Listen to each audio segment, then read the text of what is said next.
This video and all other videos on this channel for entertainment purposes only. The content of this video and all other videos on this channel are the opinions of the creator only and do not constitute legal, trading, investment, or financial advice of any kind. Investing carries a high level of risk and the majority of retail clients lose money. Do not invest any capital unless you understand the risks and you are prepared to lose it all.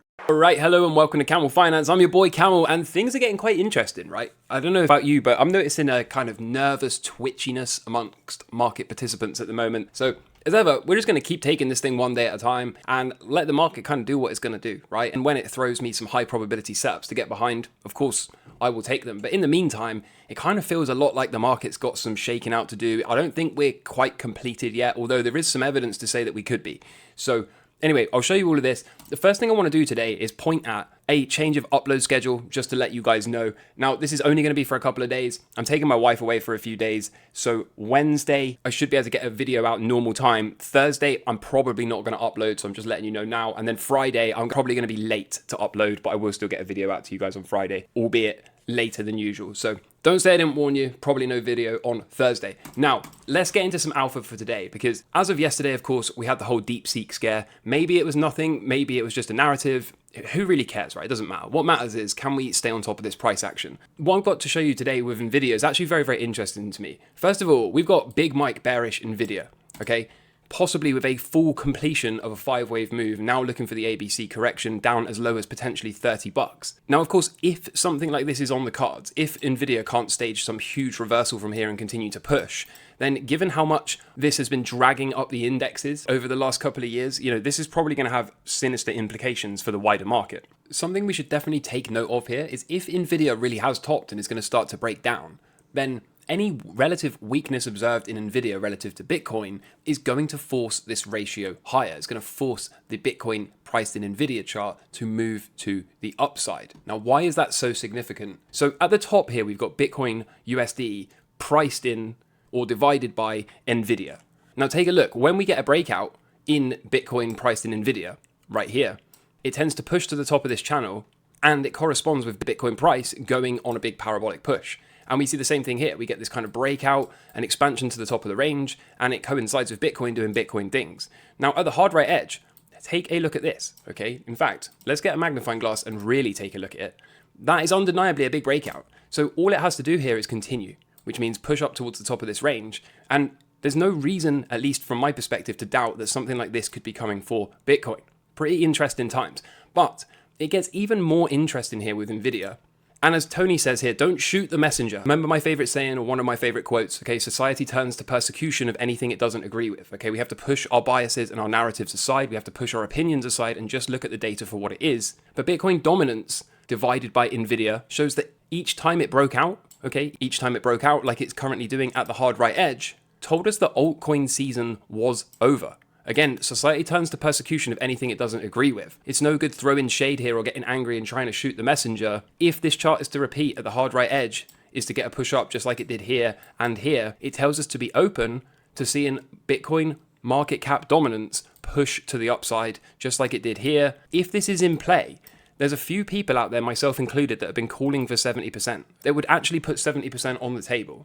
So super, super, super interesting. Of course, we've got hard invalidations for this. If this is not the start of a downtrend for Nvidia, if Nvidia can stage some kind of reversal, if this breakout is to turn out to be a fake out and roll over, if Bitcoin is not ready to push up, and most importantly, if this right here, which is Bitcoin dominance divided by Nvidia, is able to roll over or even trade sideways, then perhaps we can just say, okay, this is not heading higher. But again, it's important in trading to be open to all possible outcomes. It's important in trading to push our biases, our narratives, and the things that we want to believe, our own opinions aside, and be willing to accept objective data as it presents itself, like this right here. In other news, Michael Saylor does not care. He does not care. He's all in. This is binary for him, okay? Hero or zero. Continuing to buy the tops at around 105k Bitcoin, adding another 10k Bitcoin to the stack for around $1.1 billion.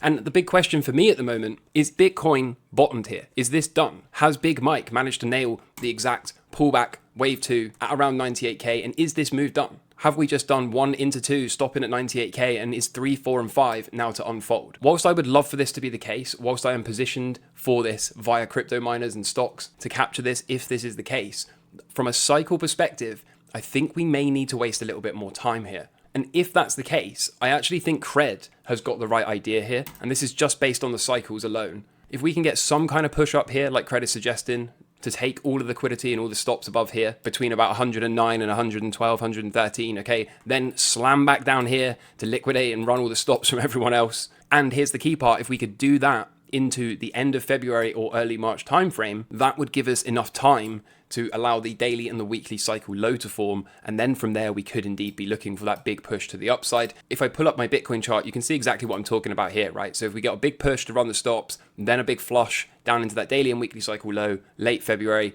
early March timeframe, then I think it could be party time. And then of course, that would kind of fit with exactly what I've been talking about over and over again, which is the whole weekly cycle low and double, right? We get to a weekly cycle low, the price doubles, then we range until the next weekly cycle low, price doubles off the low. We did that every single time. And I know this feels like a lot of volatility and this is hard for people to stomach, but if I just draw a box in here, okay, it's quite a tight range. So if we were to get something like this, okay, flush into the weekly cycle, then we could double from wherever that low forms, okay? If my arbitrary yellow squiggle is right at 87-ish K, then obviously 2x that, little under 180K. I don't think anyone would be sneezing at that kind of performance, to be totally honest with you. So I think we could maybe get it, but just from a cycle perspective, I do think we might need to waste a little bit more time, as I've been saying, which kind of says to me on a balance of probabilities, maybe this is more likely than Big Mike's 2, but we'll find out, right? Big Mike is a very, very, very skilled Elliott-tician, make no mistake about that. So I'm not trying to invalidate or suggest that his count is incorrect. I'm just saying from a cycle perspective, I think we possibly need to waste more time. However, actually playing the advocate here, it could well be, if we look here, this 4 forming right around March. Okay, so maybe we can get that daily and weekly cycle low flush from 3 to 4.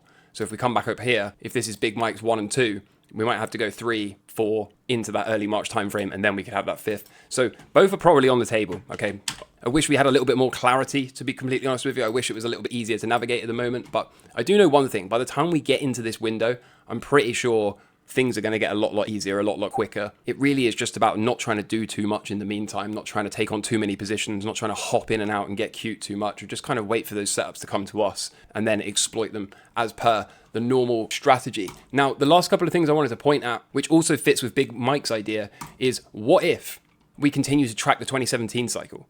If that's the case, then we should bottom this week and continue to push higher. And the craziest thing about all of this, okay, is if we can just stay on pace, then remember this number up here is actually around $1 million.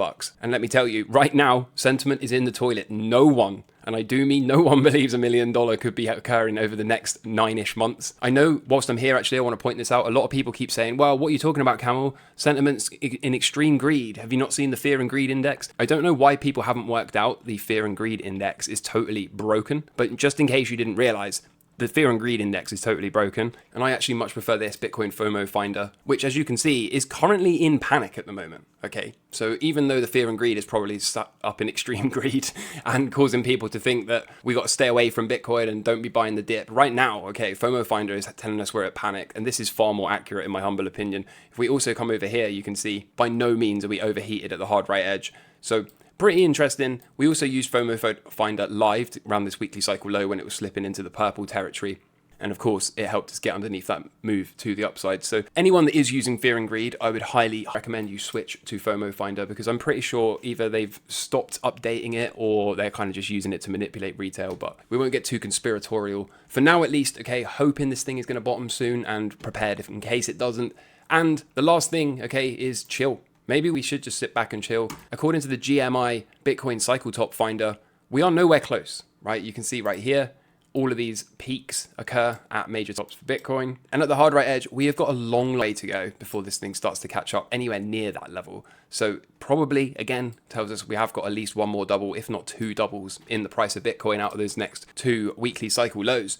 So, I mean, that's pretty much it. Right, what else is there to say? We'll see what the market will give, and if not, we'll stay open to one more flush into a daily and weekly cycle. But out of that weekly cycle low, I really think we're going to see a double. I really do, and that double will be measured from wherever the lowest low forms into that weekly cycle. Hopefully, Big Mike and his counter right. Actually, I would much rather see this be 1 into 2 and something more like that, to be honest. I think that would make my life a lot easier to deal with. But obviously, I don't get to choose. Dixie looks like it's put in a swing, so should be getting ready to break out. And then this, to me, looks heavy. Looks like it wants to call this a top for the weekly cycle. Looks like we're probably going to get a brief confirmation and a failure, and then, of course, that should ignite risk on. Gold is that the daily cycle low? A little too early to tell yet. I would think we probably need 2 drives, so that'd be 1, counter trend bounce, 2, and go. Members know how to deal with that. Nice to see in yesterday's video, I was talking about maybe the VIX gets this kind of push back down here, happy days, and we can resolve the whole issue within a couple of days. It seems like that's what's in play for now. And for the stock market, you can see I was kind of talking about getting this back test. Maybe we'll get it, maybe we won't. Again, similarly to gold, I would think we'd probably get 2 drives here, 1, 2, and then off we go.